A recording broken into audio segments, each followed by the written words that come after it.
Hi friends, ಇವತ್ತು ಅಕ್ಷಯ ತೃತೀಯ. ಅದಕ್ಕೆ ಎಲ್ಲರಿಗೂ ಅಕ್ಷಯ ತೃತೀಯ ಹಬ್ಬದ ಶುಭಾಶಯಗಳು. ಇವತ್ತೊಂದು ನಾರಳ ಭಾತ್ ಮಾಡೋದು ತೋರಿಸ್ತಾ ಇದ್ದೇನೆ. ನಾರಳ ಭಾತಿಗೆ ಬೇಕಾಗೋದು ಹಸಿ ಕೊಬ್ಬರಿ, ಬೆಲ್ಲ ಎಲ್ಲ ಒಂದೊಂದು ಲೋಟ, ಅಕ್ಕಿ,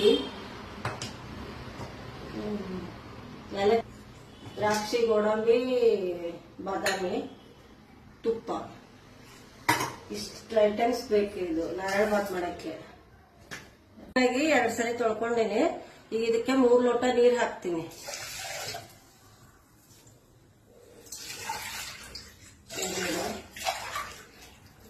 ಮೂರು ಲೋಟ ನೀರು ಹಾಕಿದೀನಿ. ಇದಕ್ಕೆ ಮೆತ್ತಗಾಗ್ಬೇಕು ಅನ್ನ. ಇದಕ್ಕೆ 3 ಲೋಟ ನೀರು ಹಾಕಿ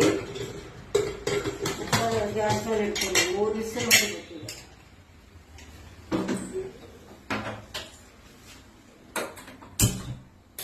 3 ವಿಸಿಲ್ ಹೊಡಿಸ್ಬೇಕು. ನಾರಳ ಭಾತಿಗೆ ಅನ್ನ ರೆಡಿ ಆಗಿದೆ. ಹಿಂಗ್ ಮೆತ್ತಗಾಗ್ಬೇಕು ಅನ್ನ ಫುಲ್. ಆಮೇಲೆ ಒಂದು ಬುಟ್ಟಿ ಇಟ್ಕೊಂಡು ಬೆಲ್ಲ ಹಾಕ್ಬೇಕು. 1 ಲೋಟ ಅಕ್ಕಿ, 1 ಲೋಟ ಬೆಲ್ಲ. ಅದು ಬೆಲ್ಲ ಮುಳುಗುವಷ್ಟು ನೀರು ಹಾಕೋದು. ನೀರು ಹಾಕಿ ಈಗ ಬೆಲ್ಲ ಕರಗಿಸೋದು.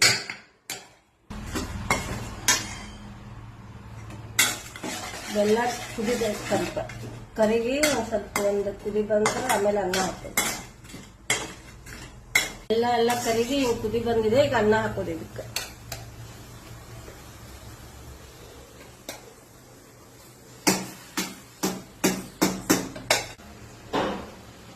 ಏಲಕ್ಕಿ ಪೌಡರ್ ಹಾಕ್ತಾ ಇದ್ದಾನೆ, ಅರ್ಧ ಸ್ಪೂನ್. ಆಮೇಲೆ ಹಸಿ ಕೊಬ್ಬರಿ ಇದರಲ್ಲೇ ಹಾಕ್ಬೇಕು. ಈಗ ಬೇಕಾದವ್ರು ಮಿಕ್ಸಿನೂ ಮಾಡ್ಕೋಬಹುದು.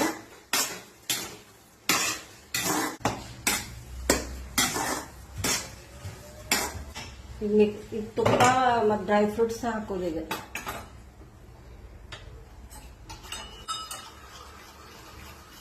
ಒಂದು 3-4 ಸ್ಪೂನ್ ತುಪ್ಪ ಹಾಕಿ ಡ್ರೈ ಫ್ರೂಟ್ಸ್ ತುಪ್ಪದೊಳಗೆ ಕರ್ಕೊಳ್ಳೋದು. ಈಗ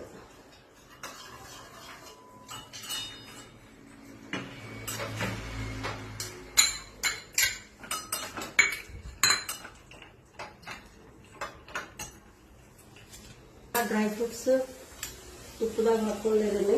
ತುಪ್ಪದಾಗ ಮಾಡಿ ಕರ್ಕೊಂಡು ಎಲ್ಲ ಇದಕ್ಕೆ ಹಾಕ್ತೀನಿ.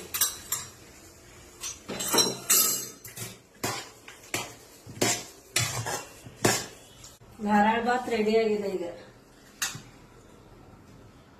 ಈಗ ಒಂದು ಮಾವಿನಕಾಯಿ ಪಳು ಮಾಡೋದು ತೋರಿಸ್ತಾ ಇದ್ದೇನೆ.